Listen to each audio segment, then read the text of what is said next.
The wind howled across the narrow sea as the great fleet approached the rocky shores of Dragonstone. For years, the castle had stood quiet and abandoned. But tonight, the island was alive again. Hundreds of ships surrounded the dark volcanic fortress as soldiers lit torches across the shoreline.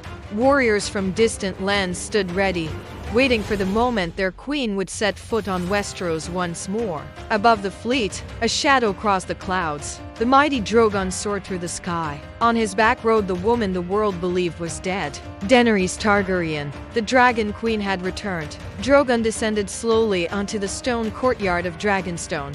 The moment Daenerys stepped down from the dragon's back, thousands of warriors dropped to one knee. The Queen of Dragons had come home.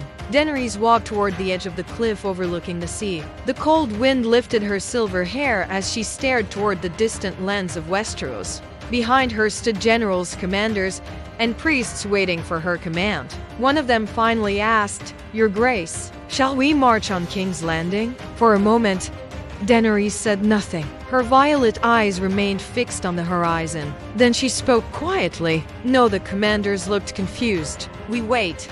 Because the Dragon Queen had learned something from the past. Power was not only taken by fire. Sometimes, it was taken by patience. That night, in the war room beneath Dragonstone, a large map of Westeros was spread across a stone table. Daenerys studied it carefully. Every castle, every road, every city, every possible enemy. But one name held her attention longer than the others. Tyrion Lannister. She turned to one of her captains. "Send a message to the capital?" Daenerys shook her head. "No, to Tyrion Lannister, far away in King's Landing."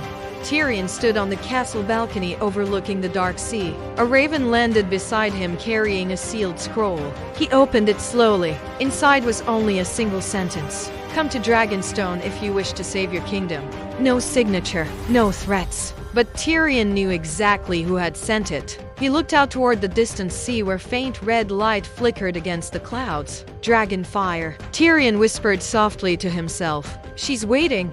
And for the first time since the Dragon Queen's return, Tyrion realized something terrifying. Daenerys was not rushing into war. She was setting a trap. But the biggest question remained unanswered. Because somewhere in the frozen north, Jon Snow was also receiving word that the Dragon Queen had returned to Westeros. And when Jon Snow finally rides south, the fate of the realm may be decided by two people who once loved each other. Ending hook. But when Tyrion arrives at Dragonstone, will Daenerys offer peace or demand the throne? Part 6 coming soon. Subscribe to follow the legend of the Dragon Queen.